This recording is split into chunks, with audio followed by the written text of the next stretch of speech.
Alors Emmanuelle, on peut cultiver du safran dans son jardin. Et oui, en faisant preuve de beaucoup de patience quand même. J'imagine. Parce qu'effectivement, notre ami David nous l'a dit, il y a des producteurs dont c'est le métier qui produisent le safran. Tout jardinier amateur peut se lancer dans la production de safran, en sachant qu'il ne faut pas espérer glaner des centaines de milliers de pistils de safran du premier coup quand même. Mais on dit safran, crocus. C'est Crocus sativus, le mot en latin. La et plante. Le safran, c'est la plante version française. Et puis c'est surtout le produit que l'on récupère ensuite pour l'utiliser en cuisine, bien évidemment. Alors le safran, il est originaire du Cachemire. En fait, c'est une plante qui a poussé là-bas au Cachemire. Et particularité, c'est une fleur qui est stérile, c'est-à-dire qu'elle ne se reproduit pas par le pollen, mais elle se reproduit par les bulbes. Ce sont les bulbes qui, en se multipliant eux-mêmes sous terre, vont donner naissance à d'autres fleurs qui, elles, vont même ensuite produire ces fameux petits, crocus qu'on adore tant. petits stigmates qu'on va récolter et qui coûtent très très cher. Alors, j'ai une colle. Parlons-en du prix du safran. On l'appelle l'or rouge et c'est pas pour rien. C'est pas pour rien, parce que le safran coûte au moins aussi cher, si ce n'est plus cher que l'or. C'est-à-dire qu'on oscille entre 30 et 34 000 euros le kilo. Ah oui, c'est énorme. Donc c'est vraiment l'épice la plus chère et puis certainement la matière première utilisée en cuisine, de loin la plus chère. Voilà. Oui, donc ça fait 30 euros le gramme de safran. Ça fait cher. Mais alors, est-ce qu'on peut s'enrichir quand on cultive du safran à la maison? Alors, à la maison, non. Alors, on va récupérer des bulbes, on va les acheter. Ça s'achète dans le commerce, dans les jardineries, quand c'est le moment de les planter, c'est-à-dire entre fin mai et fin août. Sinon, le mieux, c'est de se rapprocher de producteurs de safran, justement de professionnels, et de leur acheter des bulbes, puisqu'ils les sortent de terre aussi pour pouvoir les proposer à la vente. Certains le font. Donc ça, c'est côté approvisionnement, quand on est jardinier. Ensuite, on va mettre tout ça en terre, ces petits bulbes qui ne sont pas très gros. J'en ai pas sur le plateau, je suis désolée, mais qui sont petits comme ça. Ouais. Donc, on va donc les planter entre mai et fin août, en sachant qu'on obtiendra véritablement des fleurs qui elles-mêmes permettront d'être récoltées au moins au bout de la 3e année. Ah oui, donc il faut être un petit peu patient. Déjà, il faut être patient. Ça prend un peu de temps au niveau de l'acclimatation. Le bulbe, la première année, il va juste s'acclimater, il va vous donner quelques petites fleurs. La 2e année, il va se diviser en autres petites bulbes qu'on appelle des bulbilles. Et puis au bout de la 3e année, vous allez avoir vraiment de quoi faire une première récolte de quelques pistils. D'accord. Voilà. Mais alors, vous disiez que ça vient du Cachemire, enfin à l'origine. Oui.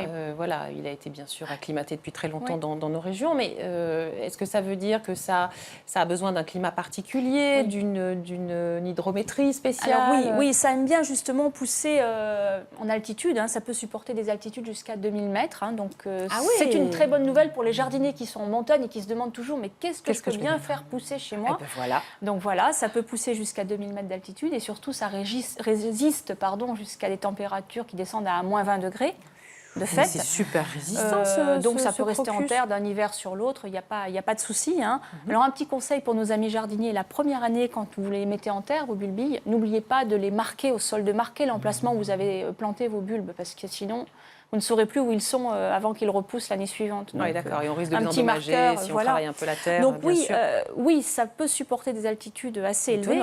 Et puis surtout, pour vraiment pousser et donner beaucoup de fleurs et donc beaucoup de récoltes par la suite, ça a besoin de grandes amplitudes thermiques entre le jour et la nuit. Il faut donc au moins un écart de 10 à 15 degrés entre donc, les températures du jour et celles de la nuit pour donner la meilleure floraison possible.